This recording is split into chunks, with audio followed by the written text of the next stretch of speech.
el tema de hoy que nos aboca tiene que ver con la prevención del delito.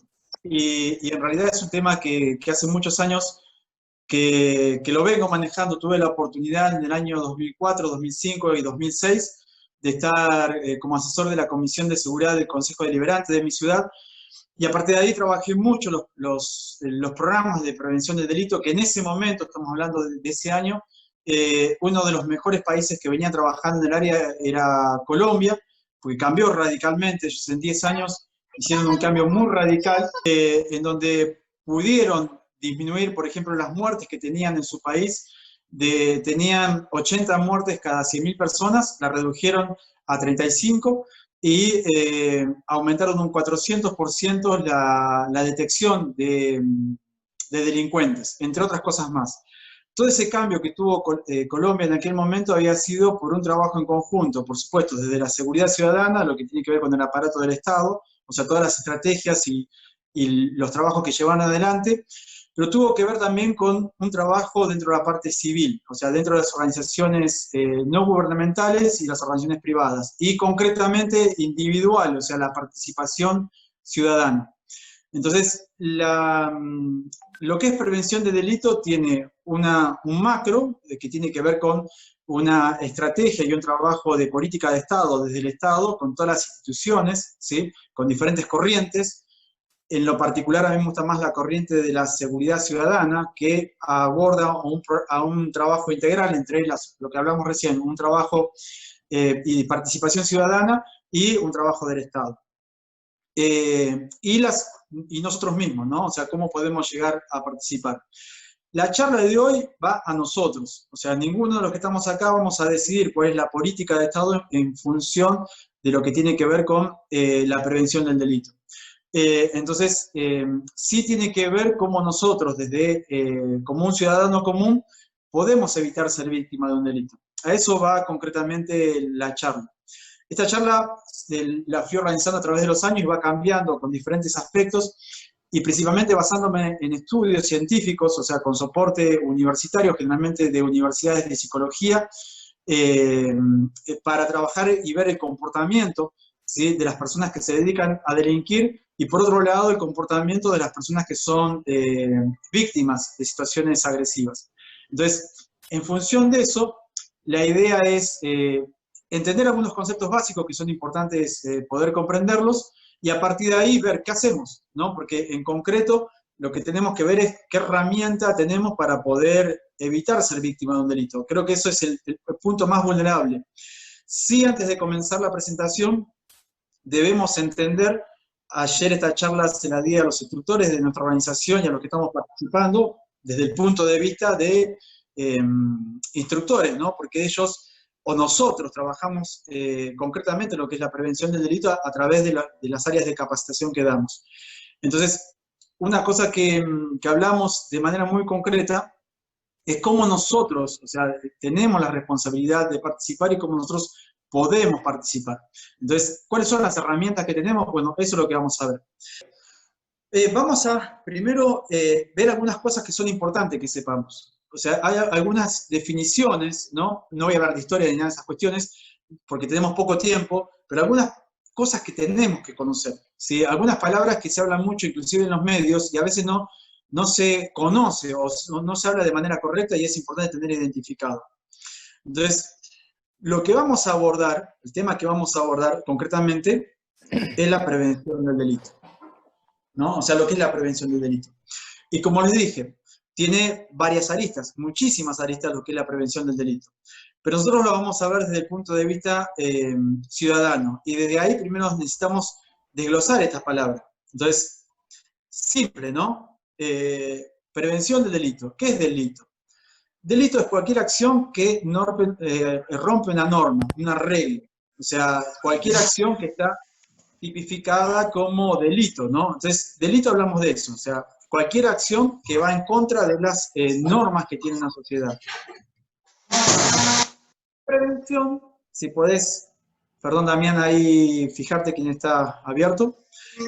Prevención son todas las acciones, o sea, todas las medidas que podemos llevar adelante para cuidar nuestra integridad y evitar cualquier acción que genere peligro para el ser humano. Eso es lo que es prevención, ¿sí? Entonces, o es una definición de prevención.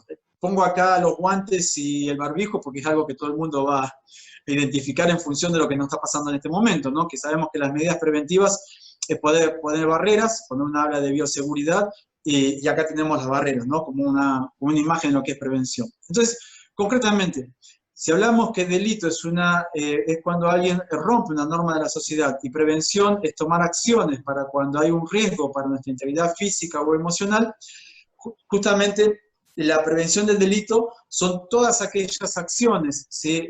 Pautas o conceptos que nos pueden llevar a evitar a nosotros ser víctimas de un delito. Eso es lo que pasa cuando hablamos de prevención del delito. Como les dije, dentro de las diferentes áreas que hay o tipos de prevención del delito, la que más comparto, porque hay muchas corrientes, ¿sí? No vamos a hablar de cuáles son las causas del delito, no es la charla, sino simplemente ya está, lo tenemos acá y es concreto. A mí me orienta un poco más la corriente de lo que es la parte de seguridad ciudadana, y en Sudamérica se ha utilizado en varios lados de manera eficiente y la usamos de manera eficiente. Seguridad ciudadana, una definición, es la facultad que tiene cualquier ciudadano de un Estado de circular libremente por ese Estado sin que se vea afectada su integridad física o patrimonial. Eso es lo que es la seguridad ciudadana, ¿sí? O es lo que debería brindar la seguridad ciudadana. Dentro de lo que es el Estado, tiene la fuerza pública, ¿no? Como por ejemplo la policía y un montón de organismos, ¿no? Secretaría de Prevención del Delito, Secretaría de Prevención de la Violencia hacia la Mujer, etc. Hay un montón de recursos que tiene el Estado para trabajar en lo que es la seguridad ciudadana y la prevención del delito. Pero también, por otro lado, están las organizaciones privadas, ¿no? O las organizaciones no gubernamentales, como nosotros. Yo soy el presidente de una organización que trabajamos en función y con muchas actividades de prevención del delito. Entonces, más allá de que puede ser o del Estado o del ciudadano mismo, también hay una responsabilidad. Hay una responsabilidad del Estado de brindar seguridad. Cuando eso se rompe, está la fuerza pública, o sea, que es el personal policial, por ejemplo, y está también la responsabilidad de nosotros mismos como ciudadanos, de poder participar y trabajar en lo que es la prevención del delito. Entonces, como le dije, hay algunas palabras que me gustaría poder identificar que se habla comúnmente. Agresión y violencia. Se las usa como sinónimos, pero no son sinónimos, ¿sí? Son diferentes, ¿sí? Una cosa es un acto agresivo, que un acto agresivo podría ser un acto violento, pero no necesariamente implica un acto violento. Yo les daba una referencia, que nosotros cuando entrenamos, por ejemplo, simulamos una situación, imagínense que estamos realizando un trabajo de prevención del delito, y estamos viendo lo común que se ve ahora, que son, cuando uno sale de su casa, y es abordado, o alguien quiere ingresar, o cuando llega a su casa en un vehículo y alguien quiere ingresar a la casa y generar un robo, por ejemplo, ¿no? Entonces, hacemos una simulación nosotros y simulamos esas situaciones, ¿no? Alguien entrando, alguien saliendo, y todo lo que puede conllevar esa situación. Cuando hacemos eso, ponemos un agresor hipotético, en donde va a ir, va a empujar la puerta, va a patear, va a ingresar, y va a generar un montón de acciones que son agresivas, pero bajo ningún punto son violentas, porque están dentro de un ambiente controlado, y lo que buscamos es simular una situación para que la persona tenga una respuesta que sea la favorable en función de lo que vaya generando, pero bajo ningún punto queremos generar violencia. Sí generamos agresión, o sea, es una agresión controlada. Entonces, la agresión genera un cambio en el estado de ánimo y genera cuestiones, pero no siempre es un hecho violento. Ahora, la violencia, cuando yo genero violencia, directamente la acción que genero, sea verbal o sea física, lo que busca, o sea, el fin concreto es lastimar al otro. ¿Sí? Esa es la diferencia entre la agresión y la violencia. Cuando hago un acto violento, mi intención concreta es generar o lastimar al otro. ¿Sí? Por eso es una gran diferencia entre lo que es la agresión y lo que es la violencia, por más que muchas veces vayan en algunas cuestiones de la mano. Otras cosas que tenemos que hablar para trabajar y entender un poco la parte de prevención de delito es el conflicto. Toda situación conflictiva tiene 3 etapas. Una etapa previa, un conflicto en sí mismo que llamamos preconflicto, ¿no? Un conflicto y un postconflicto. En lo que estamos abordando ahora es lo previo, un preconflicto. O sea, yo necesito pensar, anticipar, analizar. Todo eso se hace en el preconflicto. Cuando nosotros queremos trabajar desde la prevención, ¿no? O sea, el preconflicto, trabajar de la prevención, tenemos 3 tácticas muy simples, ¿sí? Para poder llevar adelante, que es observar, o sea, observar para qué, para identificar, ¿no? Una vez que observo, puedo identificar lo que es, y a partir de ahí acción. Son 3 etapas bien concretas que puedo llegar o llevar adelante, ¿no? El observar, identificar y a partir de ahí accionar. Todo eso tiene que verse dentro de lo que es el preconflicto. Cuando trabajamos en lo que tiene que ver con prevención, tratamos de no llegar al conflicto. Y si está iniciando un conflicto, o sea, ya inicié cualquier tipo de conflicto, la idea es desescalarlo. Es cómo puedo hacer de que no escale ese conflicto, sino, por el contrario, reducirlo. Entonces, toda esa etapa es la que vemos, la que vamos a ver ahora, lo que es el preconflicto. El conflicto es la situación en sí misma. Y el postconflicto es lo que sucedería después, o sea, las consecuencias que tendría, ¿sí? Uno cuando trabaja en seguridad es más consciente de las consecuencias y por eso quiere menos problemas, ¿sí? Las consecuencias, ¿cuáles pueden ser? Pueden ser consecuencias físicas, puede terminar lastimado, otra persona puede terminar lastimada, pueden ser consecuencias psicológicas, puedo tener traumas, fobias, ¿sí? Puede ser consecuencias legales, ¿sí? O sea, todo conflicto puede demandar una consecuencia legal. Entonces, todas esas cuestiones están dentro de lo que es el conflicto. O sea, debo entender lo que es el conflicto, que no es lo que vamos a trabajar hoy, pero sí debo entender. Hoy vamos a trabajar una pequeña parte dentro del preconflicto. La emergencia. O sea, cuando uno habla sobre la emergencia, es cualquier situación que pueda poner en peligro la salud o la integridad física de una persona. Entonces, cualquier hecho delictivo es una emergencia para nosotros. Lo tomamos exactamente igual que como si fuera una acción de primeros auxilios que dividimos, ¿no? Lo que es una urgencia o una emergencia. Para nosotros una situación delictiva, o sea, cualquier hecho delictivo, es una emergencia y debemos actuar como tal.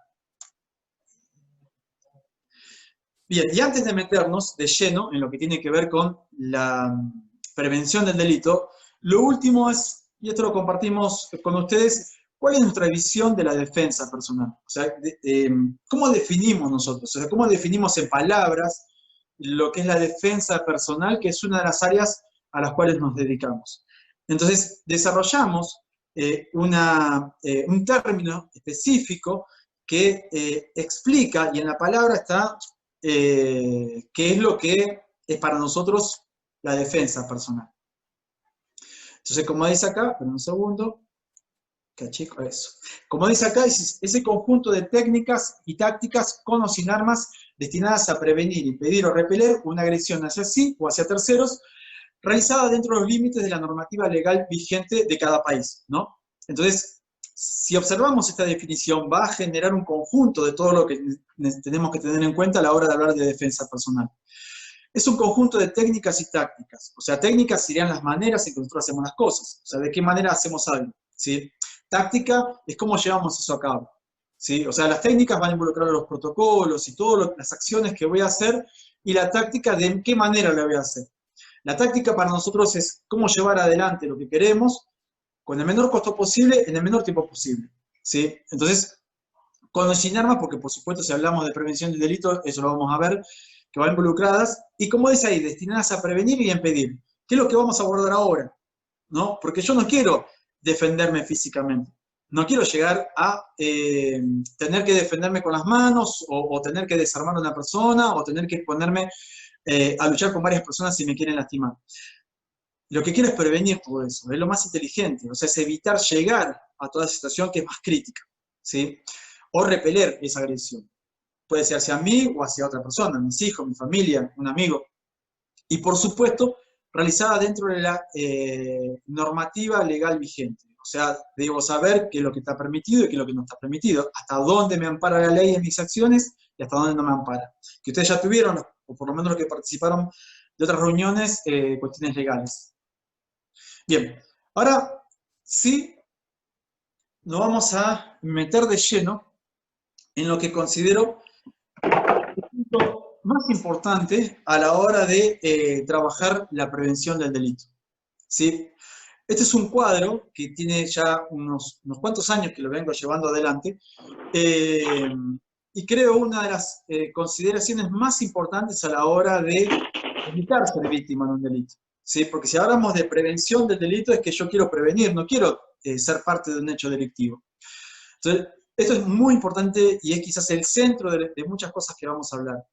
Entonces, para que haya una víctima, por eso lo llamamos círculo de la víctima, para que haya una víctima, o sea, para que ustedes, o sea, que están viendo esto, sean víctimas de un delito, tienen que darse 4, ¿sí?, aspectos específicos. Y son estos 4 que están acá. Bien. O sea, si estos 4 aspectos o estas 4 fases no se dan al mismo tiempo, en el mismo lugar, no somos víctimas de un delito. Vamos a ver. Entonces, el primero es que haya una persona que tenga la intención de robar. Obvio, decimos, ¿no? Por supuesto. O sea, una persona que tenga procesos internos que diga, bueno, voy a generar un hecho delictivo. O sea, tiene que haber una persona con la intención de poder llevar a cabo ese hecho delictivo. Lo segundo es que esa persona tiene que sentir que tiene la habilidad para poder llevar a cabo ese hecho delictivo. Entonces, generalmente la habilidad está dada por las armas, o sea, las herramientas, ¿no?, que son las armas, pueden ser, o como se ve hoy, si uno ve cuáles han sido los últimos delitos en la calle en esta pandemia, por lo menos en Buenos Aires, de donde soy yo, son los robos pirañas. O sea, mucha gente que baja de un auto, ataca a una persona en el auto, le sacan las cosas, o cuando va caminando, es lo que más se está viendo ahora, ¿no? Son varias personas que actúan al mismo tiempo. Entonces tiene que sentir que tiene la habilidad. Tercero, tiene que haber una elección de la víctima. ¿Sí? O sea, una elección natural de la víctima. Y por último, tiene que haber una oportunidad para llevar adelante este hecho. Bien, esos son los 4 puntos que tienen que darse. No se dan, ¿sí?, no hay delito. Vamos a ver. Perdón. Por ejemplo, tenemos una persona que tiene la intención de robar, ¿no? Hay una persona que dice, sí, me levanto, está con la intención de robar. Segundo, la persona siente que tiene la habilidad. Perdón, mi perro. Tiene la habilidad, o sea, tiene un arma. Bien. Tercero, eligió como víctima. Observamos la imagen. Hay una señorita que está en un auto, que se ve un lindo auto, tiene una cartera, y el delincuente la ve, dice, sí, acá puede ser, me llama la atención, voy a robar. Tiene un arma, entonces la elige como víctima. Pero imaginen que no tiene la oportunidad. ¿Cómo, por ejemplo? Imagínense que justo en este momento que él toma la decisión, que está con el arma, está acá, la chica está ahí, que él va a robarle, la eligió, a su izquierda, por acá, aparece un patrullero andando despacio que vio una actitud sospechosa de esta persona. Entonces esta persona guardaría el arma y trataría de retirarse rápidamente de ahí, porque ya su prioridad de robar a la chica pasó a segundo plano. Por lo tanto, la oportunidad que tenía de poder llevar a cabo ese delito quedó frustrada. No se lleva a cabo el delito. ¿Sí? No tuvo la oportunidad. Tuvo la intención, tuvo la habilidad, pero eligió una víctima, pero no tuvo la oportunidad. Ahora, imagínense que saco otro dato. Vamos de vuelta. La persona tiene la intención. La persona tiene la habilidad. La persona tiene la oportunidad. Por ejemplo, esta foto, ¿no? O sea, tiene arma, tiene intención de robar, está caminando, está solo, no hay nadie, está en un sótano, no hay nadie. ¿Sí? Pero él se dio cuenta de que la chica lo observó y dijo, qué sé yo, me miró, esta chica me parece que me va a ser medio complicado, entonces, no, voy a elegir a alguien más vulnerable. No la elige como víctima. Entonces, tampoco sucede el hecho delictivo. Entonces, no importa cuál de estos puntos movamos o saquemos, si sacamos uno, no se lleva adelante el hecho delictivo. Si ustedes, o sea, lo que apostamos es a no ser víctima de un delito, acá hay aspectos o dos puntos que podemos influir, o sea, que podemos trabajar, y dos puntos que no podemos trabajar. Que la persona tenga la intención o no de robar no depende de nosotros. Son procesos internos que tiene la persona, el individuo, ¿no? Que la persona tenga o no la habilidad tampoco depende de nosotros, no es algo que nosotros vayamos a decidir. Ahora, que me elija como víctima o darle la oportunidad, sí son dos aspectos que podemos influir. Y en eso es lo que nos vamos a centrar y vamos a trabajar. Y eso lo vamos a basar en estudios científicos, ¿sí? Entonces, vamos a abordar estos dos temas. ¿Puedo hacer algo? Sí, claro, por supuesto que puedo hacer algo. Entonces vamos a ver qué. Evitar ser elegido como víctima, no ofrecer oportunidades. Bien. Y esta parte es bastante importante que le presten atención, ¿sí? Mostramos acá una imagen, ¿no? Una víctima, una persona que es víctima de un hecho delictivo o un hecho agresivo, no necesariamente tiene que ser un robo. ¿Hay factores, hay características, hay un perfil de víctima? Sí.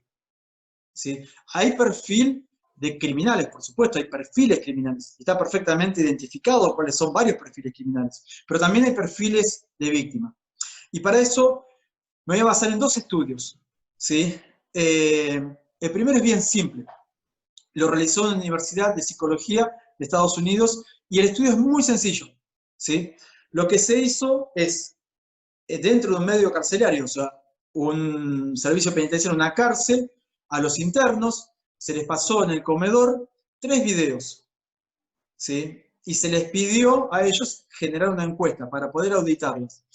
En esos 3 videos, lo que se les mostraba era muy simple, por unos minutos. Se les mostró gente comiendo en un restaurante, gente caminando en un centro comercial, que ahí después nos vamos a centrar, y gente distrayéndose en un parque. Bien. Entonces, dentro de un montón de preguntas que respondieron, una era a quién elegirían como víctima de todas esas personas que figuraban en el video.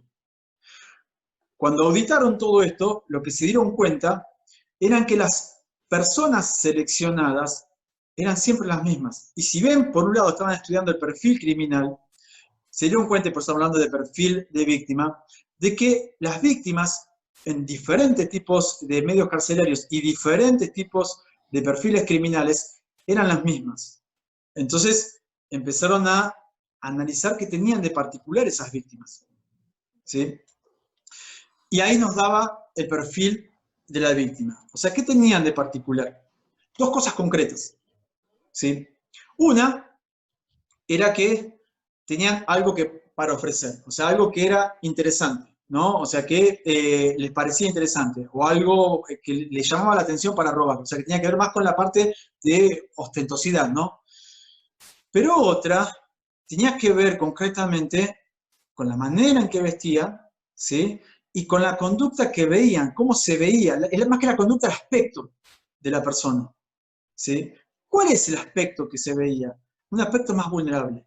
O sea, las personas que se veían tenían un aspecto más vulnerable. Bien, entonces, ahora, ¿cuál es un aspecto fuerte o un aspecto débil para poder identificar esto? Entonces, para eso voy a comentarles de otro estudio, que es un estudio que se hizo en Nueva Zelanda.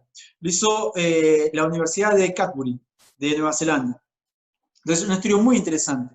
Se hizo un estudio sobre lo que es el análisis de la selección natural de la víctima y del comportamiento predatorio de los criminales. Entonces, en 3 experimentos que hicieron, o 3 experiencias diferentes que hicieron, no importa la experiencia, les cuento los resultados. Lo que dividieron concretamente es en 2 patrones diferentes, o sea, 2 perfiles concretos que identificaban los agresores, ¿no? O aquellos que trabajaron en esta experiencia. Una víctima fácil y una víctima difícil, en 2 áreas concretamente. ¿Y qué mostraban? ¿Cuáles eran los aspectos que hizo esta universidad? Los datos que dieron que una víctima era más difícil. para ser víctima, ¿sí? O menos vulnerable. Entonces, ¿quiénes se veían menos vulnerables a la hora de caminar? Las personas que daban pasos más largos. Las personas que tenían mayor movimiento sinestésico, el que se movía, ¿no? Habla más de la cinemática, ¿no? O sea, el movimiento corporal con el espacio. Entonces, aquellas personas que mostraban un mejor porte, o sea, un porte mucho más erguido. Bien. Y en conjunción con el primer estudio que yo les mostré que yo les comenté de Estados Unidos, el otro estudio lo que demandaba a las personas menos vulnerables era la que eran más observadoras. ¿Sí? Entonces tenemos dos estudios, hay muchos estudios en realidad. Esos dos me gustan bastante porque son bastante amplios, no sé si a mucha gente. Entonces, de esto nos está marcando, ¿sí? ¿Cuáles son las maneras de proceder? O sea, ¿cuáles son las maneras que elige una persona? O sea, un delincuente o una persona que se dedica a delinquir busca un perfil vulnerable, concretamente vulnerable. Y eso está en nuestra naturaleza. ¿Por qué? Porque somos animales, los seres humanos también somos animales. Si uno estudia, por ejemplo, los animales, una jauría de lobos, cuando ataca un rebaño de ovejas, no es que va todo junto y agarran a la oveja que se le cruza, la primera que estaba, la agarra la primera oveja que se le cruza. No, automáticamente en la corrida que va, ya seleccionaron la oveja más vulnerable. Agarran esa oveja y sobre esa oveja trabaja. Naturalmente. El ser humano hace exactamente el mismo comportamiento. Busca a la persona más vulnerable. Si yo lo llevo esto, no a un delito, un robo, lo llevo a una situación de agresión, por ejemplo. Hablemos de un hombre o una mujer agresiva, es indiferentemente de género. Pero si un hombre, por ejemplo, va a atacar o golpear a una mujer, ¿sí? Primero la vulnera psicológicamente, pero va a buscar una mujer que se deje vulnerar. Si la mujer es una mujer que enseguida, al primer intento de levantarle la voz o hacer una acción agresiva, le pone los frenos, tiene carácter y no se deja sobrellevar, él no la va a elegir como víctima. Va a buscar una mujer que sea vulnerable, ¿sí? Y viceversa. Entonces, es muy importante entender de que para no ser elegido como víctima, tenemos, pasando en limpio, según los dos estudios que le acabo de nombrar, y hay un montón de otros más estudios, como les dije, pero necesitamos mostrarnos que no somos vulnerables. Entonces, ¿cómo nos mostramos que no somos vulnerables? Primero, como les dije, en la parte más física. O sea, tenemos que tener una actitud mucho más segura, más firme. Esa es la actitud, segura. ¿Sí? Una actitud segura, un movimiento. Esto no quiere decir yo estoy en mi casa, estoy cómodo, estoy relajado, estoy tranquilo, no hay un problema. Pero cuando salgo a la calle, no lo manejo. Ese aspecto no lo manejo. O cuando estoy en un lugar que no es el lugar más seguro, mi actitud es muy importante, cómo me mueva. Entonces, un buen porte, una buena firmeza a la hora de caminar, una observación. Recuerde, dijimos 3 puntos: observar, detectar. ¿Sí? Eso es lo primero que hago para poder trabajar en prevención de delito. Observo y detecto. Si yo no observé, no puedo detectar. Entonces, necesitamos ser observadores, ¿sí? Mostrarme observador. Recuerden la imagen que le mostré de la chica cuando se dio vuelta para atrás. Ya el hecho que una persona sea identificada, o sea, que haya sido vista, que yo vi que lo vi, lo hace desistir. Bien, entonces todo eso va a evitar que me elijan como víctima, o por lo menos que me muestre mucho menos vulnerable. Ese concepto es un concepto en sí mismo, ¿sí? Cuando hablamos de violencia hacia la mujer, que realmente, sin entrar en debate, la palabra correcta para mí no es violencia de género. La violencia no tiene género, es violencia hacia la mujer. Violencia hacia un adulto mayor. Tengo que identificar cuál es la violencia, si no puedo analizar el problema, si no puedo generalizar. Pero si hablamos de violencia hacia la mujer, lo primero que tiene que hacer una mujer es, como una alerta, detectar si cualquier acción o actitud agresiva, que realmente sea agresiva. ¿Bien? Y a partir de ahí empezamos a prevenir. No dejamos escalar. Entonces, lo más importante para nosotros es poder identificar, ¿sí?, una acción agresiva, o en este caso, si hablamos de prevención del delito, poder identificar, por ejemplo, en la calle una persona sospechosa. Entonces, si yo voy despierto, abierto, y veo a 30 metros, por ejemplo, una persona con una actitud sospechosa, voy a tratar de irme. Si la persona se me acerca, voy a tratar de alejarme. Si corre, yo corro. Si me alcanzó, bueno, voy a colaborar. Por el contrario, ¿sí? Voy a colaborar, voy a anticipar mis movimientos, voy a ver qué quiere, qué es lo que quiere. ¿Sí? Es más, le pregunto, mirá, ¿qué querés? La plata quiero, bueno, perfecto, mirá, la tengo acá atrás de mi billetera, sacá la voz o la agarro yo, no, dame la voz. Bueno, mirá, mirá, esta es mi mano, voy a agarrarla, por favor, no me hagas nada. Yo te doy el dinero, ¿querés el dinero? Yo te doy el dinero. O sea, anticipar los movimientos y ahí viene todo, por supuesto, las estrategias a la hora de poder manejarme dentro de lo que es un robo, por ejemplo, ¿no? Que robo es robo porque hay una situación agresiva, puede haber violencia, por eso es robo. Es la diferencia del hurto, ¿no? Que en hurto también, todos van a sacar cosas, pero en el hurto no hay agresión, ¿sí? Que también eso es importante diferenciar, que es un hurto y que es un robo. Un robo, concretamente, es cuando nos despojan de nuestros bienes personales con agresión. Bien, entonces, el primer punto, y espero que haya quedado bien claro, es no ser víctima de un delito, le di pautas para nosotros, ¿sí? En función de estudios.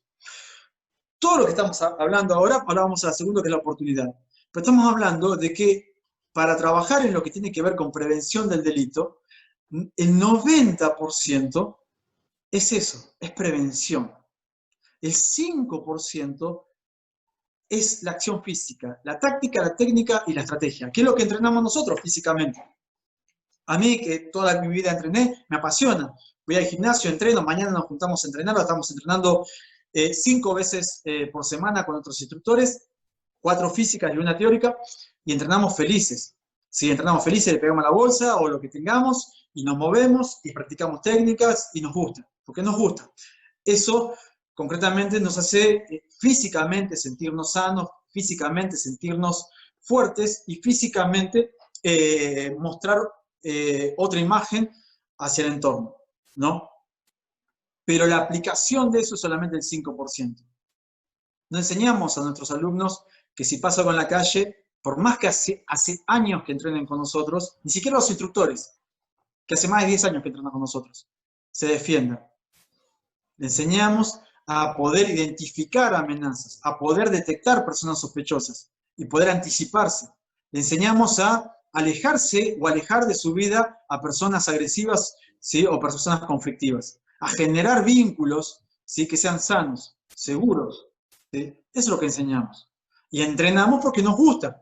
Y entrenamos porque si necesito alguna vez en mi vida poder actuar físicamente, voy a tener las herramientas para hacerlo. Bien. Pero el mayor trabajo es lo que estamos haciendo ahora, es la prevención. Bien. Y un 5% es la acción. Y dejamos un 5% para la suerte. Entonces, ¿por qué para la suerte? Porque tenemos que entender de que en todo conflicto que exista en el mundo, ¿sí? La suerte o está a tu favor o está en tu contra. Pero es un factor. O sea que debo tener en cuenta. Es un 5% y es un montón. ¿Sí? Entonces, yo ayer comentaba una experiencia que se la cuento muy rápido. Comentaba que hace 11 años tuvimos un entrenamiento cuando formamos instructores de CAPAP, que trabajamos con un instructor de Israel y estuvimos entrenando. Nos contó una experiencia que me quedó bien grabada, que un colega de él, un instructor de los grupos especiales de Israel, trabajaba en la parte de contraterrorismo. Estuvo siguiendo durante mucho tiempo a un terrorista y cuando estaba por Tel Aviv, en medio de un centro comercial, le dieron la orden de detenerlo. En ese momento él fue e hizo la detención. Cuando quiso detener a este terrorista, se dio cuenta que se abrió y tenía una bomba y se quiso explotar. Él se tiró encima, lo redujo y de esa manera se convirtió en una de las pocas personas en el mundo que pudo reducir y controlar a un hombre bomba. Entonces, voy a decir, wow. Cuando analizaron el video y vieron cómo él había actuado, había cometido todos los errores habidos y por haber. Le dijeron, tuviste suerte, no volaste porque no volaste. ¿Sí? Por supuesto que es un excelente profesional haber hecho eso, pero me refiero, hay personas profesionales que han actuado en función de la seguridad extremadamente bien y han muerto. Entonces, muchas veces el factor suerte, así sea poco, también está en los procedimientos. Por eso vamos a lo mismo. Cuando entiendo más sobre la possituación, o sea, todo lo que puede llevar como consecuencias, ¿sí?, de un conflicto, no quiero problemas. Es preferible tratar de evitarlos. Bien, ahora sí, vamos al segundo punto. Un segundo. Que es la oportunidad, ¿no? Dijimos el primer punto que puedo influir es no ser elegido como víctima. Y dimos un montón de pautas. Entonces, ahora vamos a hablar sobre la oportunidad. También puedo influir en la oportunidad. Cualquier persona que quiera llevar adelante un hecho delictivo tiene que sentir que tiene la tranquilidad de poder llevar adelante y que él no tenga problemas para eso, ¿no? La oportunidad muchas veces, como dijimos, cuando hablamos de seguridad ciudadana, cuando el Estado quiere implementar políticas de prevención del delito, genera no penas más fuertes, sino genera una justicia en que la pena se cumpla. Porque quizás a una persona que ya fue víctima de un delito, lo que quiere es que la persona que generó ese delito pague, ¿no? Entonces, si hay una justicia, ¿no? Va a implementar o penas más fuertes o concretamente lo que tiene que hacer es que esa pena se cumpla. O va a generar una presencia policial eficiente, efectiva, como les comenté de Colombia, que en aquel momento no había incrementado la cantidad de policías cuando aumentaron un 400% la cantidad de delincuentes presos, ¿sí? Lo que hicieron es mejorar la eficiencia de meter gente presa. O sea, realmente tenían la intención de meter gente presa.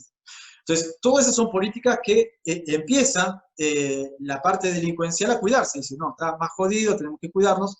Entonces, desde la parte pública hay un montón de acciones, o sea, que tiene que ver con un montón de estrategias a la hora de trabajar para poder reducir la delincuencia. Y desde la parte nuestra civil también, ¿sí?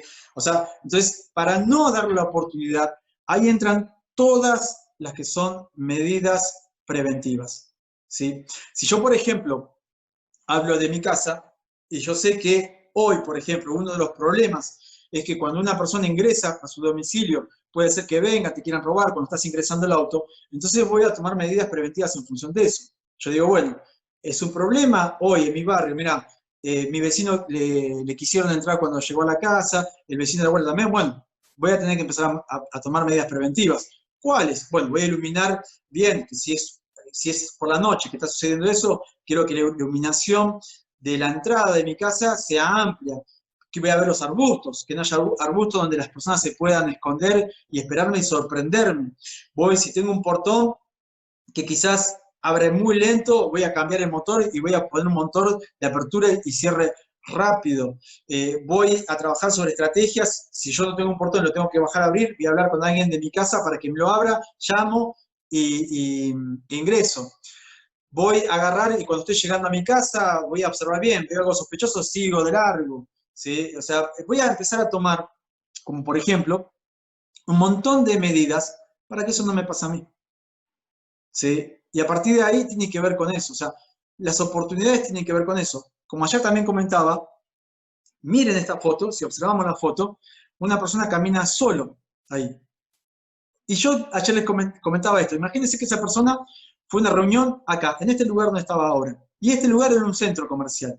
Él entró a la reunión a las 5 de la tarde. Estaba lleno de gente este pasillo, estaban todos los negocios abiertos, y él entró sin ningún problema. Pero salió de la reunión a la 1 de la mañana. Y a la 1 de la mañana no había nadie, estaba así como está. Entonces tengo que tener en cuenta también, cuando llego a un lugar, qué hora es, cuando me voy, qué hora es. Eso tiene que ver con la oportunidad, o sea, restringir todas esas posibilidades y mucho tiene que ver con las medidas, que medidas hay cientos de medidas. Va a depender de cuáles son las acciones que yo tengo que hacer. Tengo que subir al auto, bajar del auto, viajar con el auto, estar en mi casa, asegurar mi casa. O sea, tengo mis hijos, si mis hijos tienen determinadas actividades. La prevención tiene que ver con eso. Tiene que ver con, primero, recuerden, para que haya un hecho delictivo o una agresión, ¿sí? Tiene que haber un agresor. Bien, y para eso tengo que ver ¿Cuáles son los puntos vulnerables? ¿Cuál es mi punto vulnerable? ¿Sí? Entonces, ¿cuál es el punto vulnerable de mis hijos, por ejemplo? O sea, ¿cuál es el punto vulnerable? ¿Alguien puede vulnerar a mis hijos? ¿Sí? Yo tengo hijas chiquitas. ¿Alguien puede vulnerar a mi hija? Sí, por supuesto que puede. ¿Alguien puede abusar de mi hija? Sí, que puede, por supuesto que puede. Si yo no lo consideraría, no trabajaría en seguridad. Yo sé que puede hacer. ¿Sí? ¿Puede hacer algo? Y sí, puede hacer un montón. ¿Sí? Pero no voy a estar con ella todo el día, toda mi vida. Entonces, lo mejor que puedo hacer es educarla. Mi hija, desde que tiene 7 años, que sabe lo que es un abuso. Sabe lo que es un abuso, tiene 8, tengo una hija de 12, las dos perfectamente saben qué es un abuso, saben qué es una violación, sabe lo que es una relación sexual, conocen perfectamente, saben que está mal, saben de qué manera se hace. Entonces, ¿qué herramientas le voy a dar a ella preventiva? Que conozcan, ¿sí? Que tengan conocimiento y que se sepan defender y que puedan reconocer, ¿sí? Y que tengan la confianza de que si tienen que venir a decirme algo, tengan la confianza para venir y decirme. ¿Sí? Entonces, desde ahí trabajamos la prevención. Entonces, la prevención es un concepto, no son medidas, pautas, porque son ilimitadas. ¿Sí? Para dar la oportunidad, me refiero, ¿no? O sea, son ilimitadas.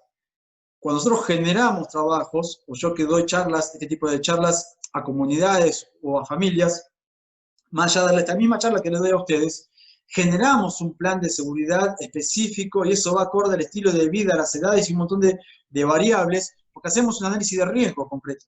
Se hace un análisis de riesgo concreto de lo que sea, ¿sí? Por ejemplo, la familia, y a partir de ahí determinamos cuáles son las medidas y las pautas para llevar adelante. Pero eso tiene que ver con la oportunidad. Bien, seguimos avanzando.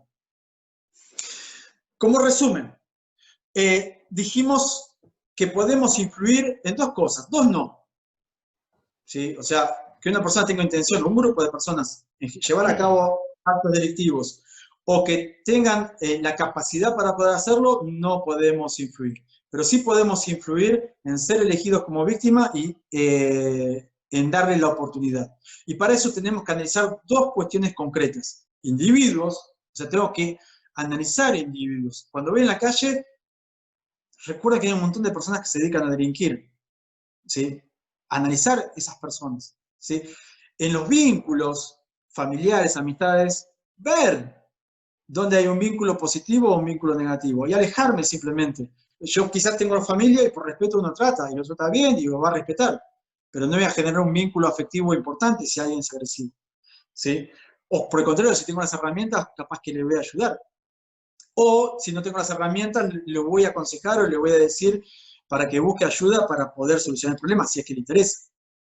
Y por supuesto los entornos, ¿no? Que eso es lo que hablamos, ¿no? La conjunción del individuo con el entorno. Y ahí, por supuesto, hay un montón de trabajo para hacer, pero como para poder identificar esos dos puntos. O sea, ¿qué analizo? Observo. ¿Sí? Observé, ¿qué observo? ¿Qué analizo? Entornos e individuos, ¿no? Y ahí es donde voy a poder detectar. Ya vamos bien, ya nos falta poco para terminar, nos falta un poquito más, pero quiero que unos segundos presten atención a este video. ¿Bien? Es un video muy lindo, a mí me gustó mucho esta película, que no la ha visto, que la vea, porque es de un actor que para mí es uno de los mejores actores y que realmente valoro mucho, que es Ricardo Darín, y Ricardo Darín nos ha llevado hasta el Oscar en Argentina, y se llama Nueve Reinas, que justamente trata de personas que se dedican a generar robos y hurtos, ¿no? Entonces, les dejo el video. Qué pelotudo. ¿Qué querés, el chorro, no? Aquellos dos. Esperando a alguno con el maletín del lado de la calle. Aquel. Está marcando puntos para una salidera. Están ahí, pero no los ves. Bueno, de eso se trata. Están, pero no están. Así que cuida el maletín, la valija, la puerta, la ventana, el auto. Cuida los ahorros. Cuida el culo. Porque están ahí y van a estar siempre. Chorros. No. No, eso es para la gilada. Son descuidistas, culateros, abanicadores, gallos ciegos, miromistas, mecheras, garfios, pungas, boqueteros, escruchantes, arrebatadores. Mostaceros, lanzas, bagalleros, pequeros, filos. Bueno, tengo hambre. ¿Vamos a comer algo en mi oficina?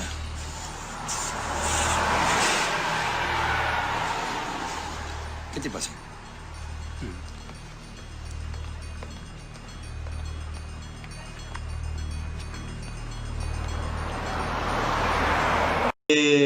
Porque hay marca, ¿no? O sea, esta fracción nos va mostrando un montón de acciones que él muestra en la calle, ¿no? O sea, personas que se dedican a robar billeteras, las que roban la ropa, los que están observando. O sea, continuamente esas personas conviven entre nosotros.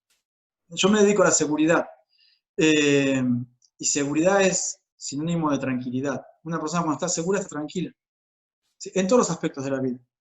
Si estoy seguro en que doy lo mejor que puedo dar como padre, bueno, voy a estar tranquilo de que le doy todas las herramientas que más tengo para poder formar a mis hijos.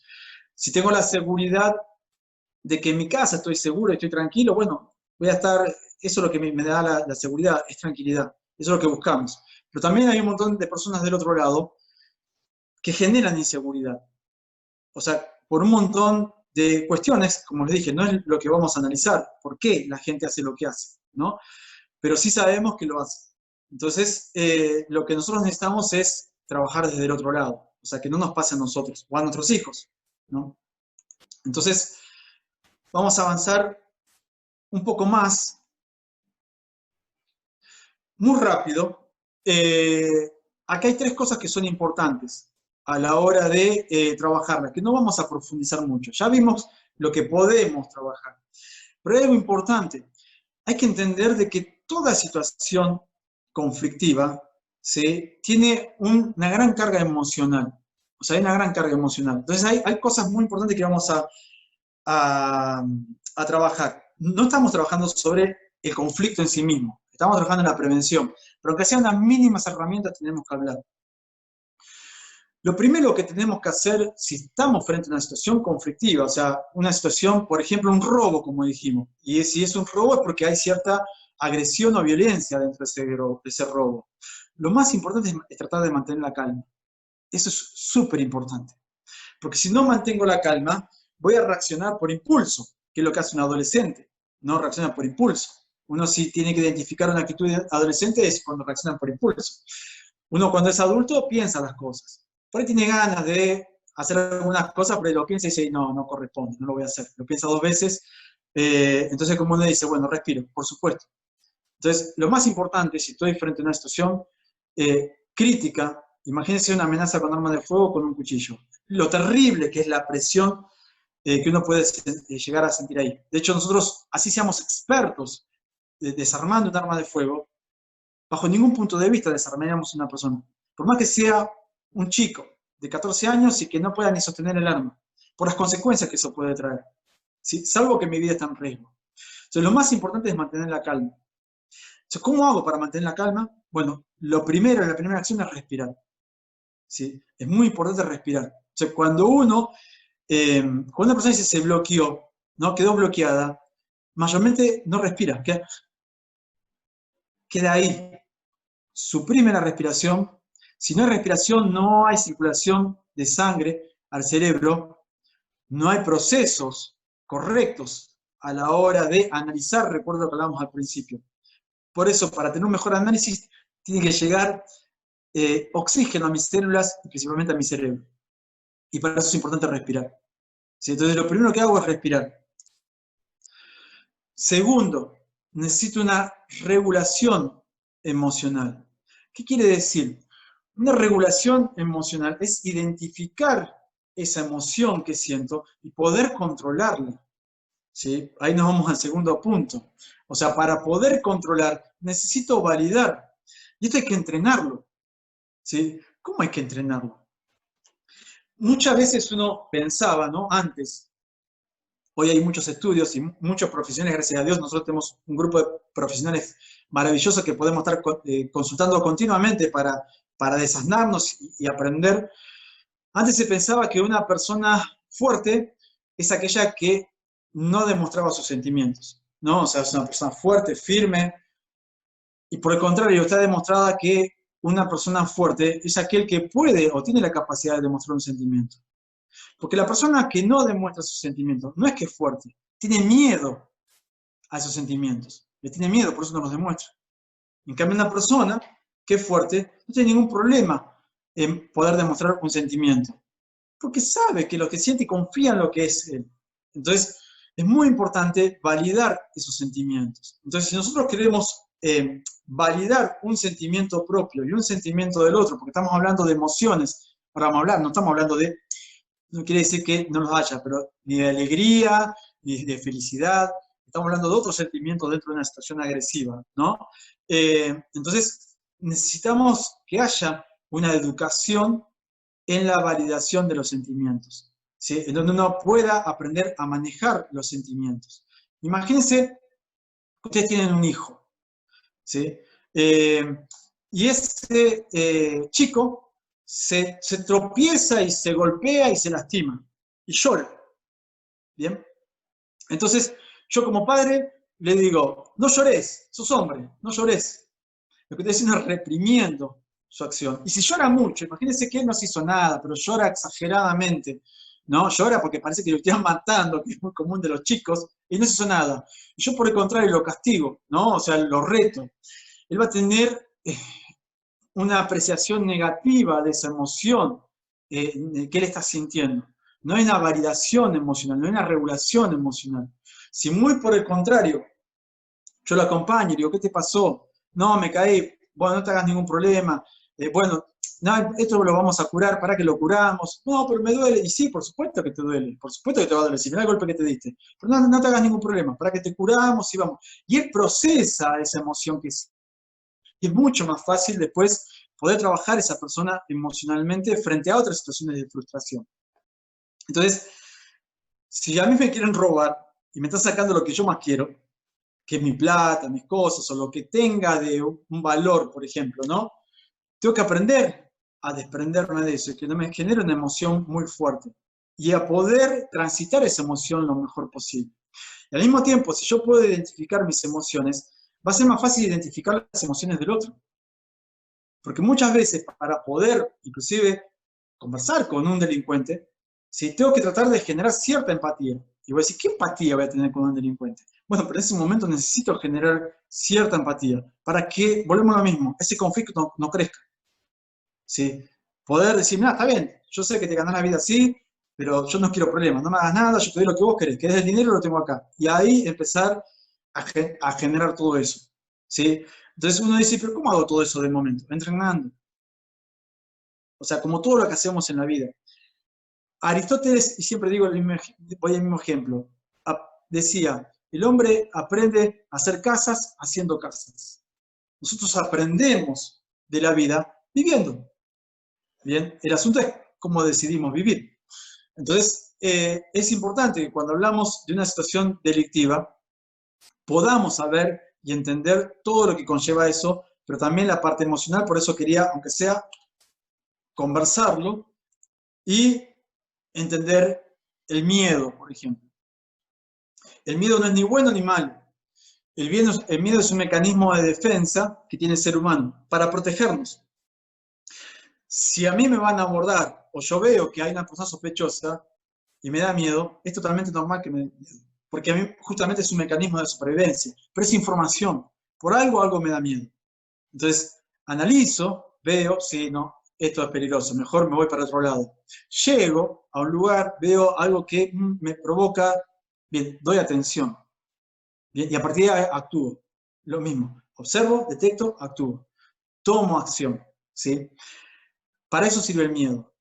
No es que es malo, es un mecanismo de defensa. Ahora, si el miedo me paraliza, eso no es bueno. ¿Sí? El miedo es poder, el miedo me tiene que decir, esto no es bueno. Bien, cuando yo lo analizo, no, pero tampoco es tan malo. Y a partir de ahí puedo actuar. Bueno, sí, me da miedo. Yo quiero salir ahora después de esta cuarentena de mi casa y la verdad que me da miedo salir a la calle, relacionarme de vuelta, juntarme cuando salgamos con mis amigos, tener un cumpleaños con 10 personas. Y a mí me da miedo, pero en algún punto lo vamos a tener que hacer, así sea con miedo. Bien, porque ahí estamos accionando. Y el estrés. El estrés es algo que se ha hablado últimamente, ¿no? Toda situación conflictiva demanda estrés. ¿Sí? Estrés es todo lo que nos pueda generar una presión sobre las acciones que estamos armando. Es lo contrario a lo que es la tranquilidad, ¿no? Entonces necesitamos convivir con esto. Por eso, una cosa es todo lo que podemos hacer previamente y otra cosa es lo que hacemos el durante. ¿Sí? Que es lo que estamos hablando ahora. El durante es lo más complejo. Por supuesto que solamente charlando no lo podemos hacer. Trabajar sobre el conflicto, que es esta cuestión que estamos hablando ahora, implica un montón de acciones y entrenamientos que los debo hacer, que van mucho más allá de hacer una técnica de defensa personal. La técnica de defensa personal es un procedimiento seguro. Es lo que nosotros como profesionales consideramos que es lo más seguro para poder transmitir y de la manera que podemos transmitir. O sea, yo cuando enseño a alguien, veo cuáles son los riesgos que tiene esa persona, ¿no? Dependiendo que es un chico, un adolescente, una mujer, un adulto mayor, un personal policial, un militar, un integrante de un grupo especial. No importa quién sea, analizo cuál es el riesgo que tiene, qué es lo más probable que le suceda y cuáles son las mejores herramientas para poder llevar adelante su función. Bien, entonces, cuando hago todo eso, tengo que tener en cuenta todo esto que hablamos. Si no tengo en cuenta las cuestiones emocionales, no tengo las cuestiones actitudinales, si no tengo en cuenta los contextos, ¿sí? Y todo lo que eso va a llevar, no es un programa integral. Esto es simplemente para que lo tengan en cuenta, ¿no? Bien, voy a ir avanzando por los tiempos. Y quiero terminar muy rápidamente con esto, porque ya se nos fue la hora. Es simplemente para que lo vean, no voy a entrar en detalle, pero sí para que lo vean y lo identifiquen, ¿sí? Porque yo hablé de lo que era prevención del delito, pero me quiero meter un poco en la violencia. Bien, recuerden, violencia, toda acción que busca dañar a otro, ¿no? Entonces, vamos a entender el círculo de la violencia. Y si alguno lo está pasando, o lo ha pasado, como yo le he pasado personalmente, y no me da vergüenza decirlo, que he sido parte de un círculo de la violencia, y hasta que no lo reconocí yo mismo, preparado y cosas, y dije, upa, mirá, yo también caigo en cosas. Tenemos que reconocerlos. Entonces, la primera etapa, ¿sí? Es la calma, como dice ahí, es el círculo de la violencia, la etapa de calma, o evasión del conflicto. Lo niego, por ejemplo, en algunos aspectos. La segunda es la fase de tensión, o sea, ya las cosas están así, como uno siente como el ambiente pesado. Si hablamos de angustia, siento algo en el pecho, ¿no? Cuando uno, son cuestiones que más de pensar, que yo me duele la cabeza, pero son más de sentir, me duele el pecho. Entonces, cuando ya hay algo que uno empieza a sentir, empieza el ambiente de tensión. La tercera fase es la agresión, ¿sí? Verbal o física, ¿no? Y una vez que esa agresión se materializó, empieza la cuarta fase, el arrepentimiento, ¿no? O sea, toda aquella persona que o tenía cosas guardadas, o no las dijo, no las habló, lo que fuere, generó una tensión y en el primer punto, en el primer disparador que hubo, ¡pum!, largó todo ahí y dijo cosas para lastimar, concretamente. Entonces, cuando habló de más, por decirlo de alguna manera, o es una conducta repetitiva, ¿no? Que es lo que genera el ciclo de violencia, es una conducta repetitiva, no es que una vez le pasó una vez en la vida que se extralimitó, no, esa extralimitación es regular no quiere decir todos los días, sí, puede ser durante meses, pero no deja de ser regular, no empieza a tener como un ciclo. Una vez que se generó eso y se provocó el daño, no importa cuál sea, un daño psicológico o un daño físico, esa misma persona entra en la etapa de arrepentimiento. Bueno, mirá, disculpame, sé que a veces digo cosas que no tengo que decir, o por ahí lo que te dije no era lo más adecuado, o mirá, no quise golpearte. Y a partir de ahí se genera la quinta etapa y más fuerte de todas, que es la reconciliación, que le dicen la luna de miel. Y esa es la etapa más difícil, porque eso es lo que genera ese círculo vicioso. Porque una persona que se trata mal, uno dice, pero siempre tiene un padre que trata bien a los hijos y los hijos no le dan bolilla, y un padre que trata mal a los hijos están siempre atrás. Porque se crea un círculo vicioso, ¿no? En donde hay una falta tan grande de afecto en estas primeras etapas, ¿no? La de evasión de conflicto, la de acumulación de tensión y la de la agresión. Hay tanta falta de afecto, ¿sí? Que una vez que pasa, explota y llega, cuando la persona agresiva te hace una caricia, se potencia, se idealiza, se potencia mucho más, ¿sí? Es mucho más fuerte. Por eso es importante entender el círculo de la violencia. Porque inevitablemente, como es un círculo, nuevamente va a volver a empezar a suceder, y a suceder, y a suceder, y a suceder, y hay personas que viven toda su vida dentro de este círculo. ¿Sí? La idea es que si uno lo reconoce, diga, no, yo no, la vida es otra cosa. ¿Sí? Yo prefiero una vida de tranquilidad. ¿Sí? Tranquilidad, tranquilidad con mi familia, tranquilidad con mis hijos, tranquilidad con mis afectos, tranquilidad con mi pareja. Porque uno pone a disfrutar. Son elecciones de vida. ¿Sí? Uno cuando dice, siempre elige mujeres conflictivas. No, perdón, siempre le tocó una mujer conflictiva. No, siempre eligió una mujer conflictiva.